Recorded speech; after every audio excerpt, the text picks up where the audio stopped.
Assalamualaikum warahmatullahi wabarakatuh. Apa kabar sahabat nasihat kehidupan?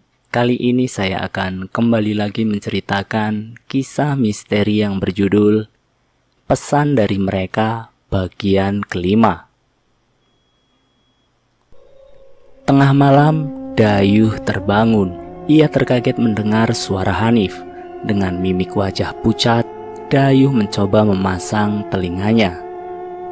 Benar, itu Hanif. Suara tawa cekikikannya terdengar dari luar kamar.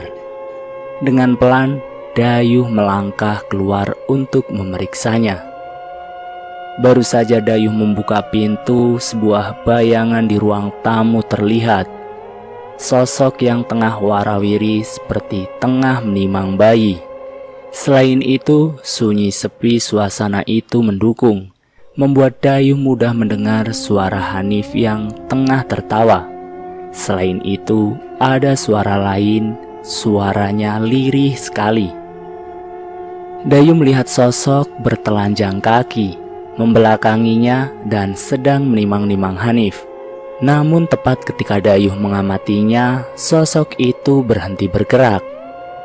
Ia kemudian membungkuk perlahan, menurunkan Hanif, lalu kembali berdiri dengan tetap membelakangi Dayuh yang penasaran.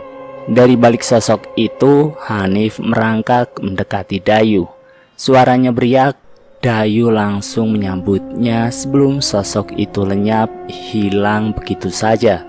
Aroma Hanif berbeda, bukan aroma bedak bayi yang biasa ibu berikan, melainkan aroma bangkai dari darah yang bercampur aduk dengan bebauan anyir yang memuakan. Bapak dan ibu keluar, wajahnya kaget melihat Dayuh yang terduduk dengan wajah pucat pasi. "Kamu kenapa, Yuh?" tanya bapak. Di belakang ibu, Dayuh melihat sosok dari wanita yang ia lihat terkilas remuk di dalam truk, tengah melihatnya tersenyum ke arahnya sebelum melangkah pergi. Sepulang dari sekolah, Dayuh berhenti di depan sebuah rumah. Dari luar, ia masih ragu.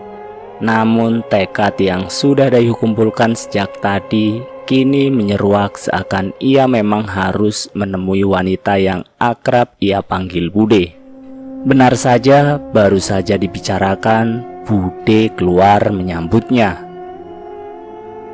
"Saya ambilkan minum dulu ya, pasti banyak yang mau kamu ceritakan," kata Bude sambil melangkah masuk ke dalam. Dayuh melihat rumah Bude yang berbeda dari perkiraannya. Ada banyak sekali foto terpampang di sana.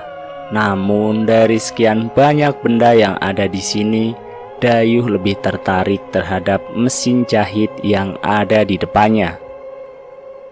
Mungkin setelah pensiun, Bude membuka usaha jahit ini. Tidak ada yang spesial selain itu. Sampai akhirnya Bude keluar dengan membawa 2 gelas teh dan beberapa kaleng kue. "Mau cerita dari mana dulu? Bude siap dengarkan kok," kata Bude. "Saya mau cerita tentang Mbak Lastri, Bude." Wajah Bude tampak tertarik, seakan ia mendengarkan dengan serius. Meski ada ekspresi geli di wajahnya, seakan itu bukan hal yang mengejutkan. Bude langsung mengatakannya. "Kamu apakan dia? Kok bisa sampai mengikuti kamu?" "Mengikuti bagaimana, Bude?" tanya Dayuh. "Itu, dia sekarang berdiri di belakang kamu," ucap Bude sembari menunjuk Dayuh yang tengah duduk di sofa.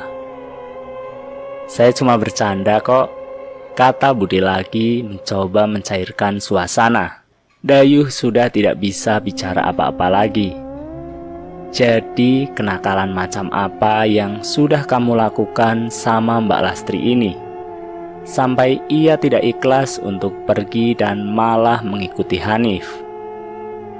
Dayuh pun menceritakan semuanya, mulai dari kronologi kecelakaan sampai malam ketika ia melakukan tindakan gegabah itu hanya karena termakan ucapan teman-temannya. "Dayuh mau ngomong sama Mbak Lastri?" tanya Bude dengan tiba-tiba. Bagaimana caranya, Bude? Bisa, kita cari makamnya. Tapi sebelum itu, Dayuh minta maaf dulu ya. Biar saya panggil dulu. Bude masih duduk. Ia menatap Dayuh sebelum perlahan Bude membuka kacamata beliau. Ia meletakkannya kemudian tertidur. Dayuh tidak tahu apa yang terjadi selanjutnya, karena Bude tertidur pulas di hadapan Dayuh seakan-akan ia tiba-tiba lenyap begitu saja. Sebelum Bude terbangun, kemudian menangis. Suaranya begitu memilukan, sorot matanya merunduk, lalu Bude mengatakannya, "Namaku Lastri." Suara Bude sangat berbeda, seperti kepribadian lain yang bicara. Ia tidak menatap Dayuh sedikit pun. "Mbak Lastri," kata Dayuh dengan kaget dan suaranya gemetar. Bulu kuduknya merinding, berkali-kali Dayuh sampai memindahkan posisi duduknya. "Nggak usah takut, saya ikutin kamu, tidak ada maksud mencelakai lagi," katanya. "Saya hanya sedih kenapa kamu bisa-bisanya melakukan itu. Hal yang tidak pantas dilakukan terhadap mereka yang seharusnya sudah terputus dari dunia." Dayuh masih diam. "Seharusnya hanya menunggu beberapa bulan lagi saya punya anak. Tapi ternyata nasib saya tidak sebaik itu. Kamu tidak perlu minta maaf lagi, saya juga akan pergi dengan sendirinya. Sampaikan saja pesanku ini, kalau bertemu keluarga saya nanti, saya pamit." Bude kembali tidur. Sesaat setelah Bude terbangun, ia melihat Dayuh tampak syok.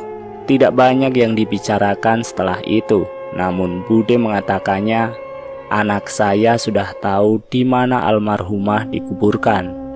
Besok ajak temanmu ikut. Kita minta maaf sama-sama, sementara biarkan beliau melihat adikmu.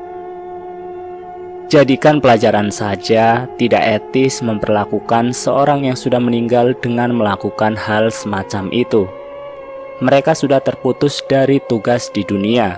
Mereka masih pantas dihormati oleh yang masih hidup. Kasih tahu temanmu juga kalau mereka ingin melihat pocong, suruh nemuin Bude. Nanti tak tunjukin di mana bisa lihat pocong. Biar temanmu nggak cari-cari lagi makhluk seperti itu. Paham ya Dayuh?" Dayuh pergi pulang. Ia seakan tahu siapa sosok yang ia lihat itu.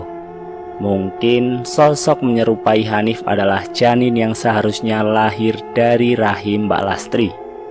Namun ia gagal lahir ke dunia, dan parahnya Dayuh malah menabur garam di luka Mbak Lastri. Keesokan harinya Dayuh mengajak Hendra dan Tio menemui Bude, dan mereka pergi ke makam. Cerita ini dulu sempat menjadi perdebatan. Ada yang bilang ini pengalaman anak SMPA, ada yang bilang ini pengalaman anak SMPB. Namun dari mana sumber cerita ini berasal, ada pelajaran yang bisa dipetik. Bahwasanya penting bagi kita untuk memperlakukan mereka yang sudah meninggal dengan cara yang terhormat, tanpa harus melakukan hal-hal yang bisa mendatangkan karma dan sejenisnya. Saya berharap kita tetap mengutamakan kebijakan serta kebajikan dalam menyikapi segala peristiwa di sekeliling kita. Akhir cerita ini saya mau mengucapkan banyak-banyak minta maaf jika ada salah-salah kata atau pengucapan. Dan terima kasih untuk para sobat nasihat kehidupan yang sudah setia mengikuti video-video kami. Semoga video ini bermanfaat untuk kita semua. Jangan lupa tekan tombol like, share, dan komen. Tekan subscribe untuk mengikuti video kami selanjutnya ya. Wassalamualaikum warahmatullahi wabarakatuh.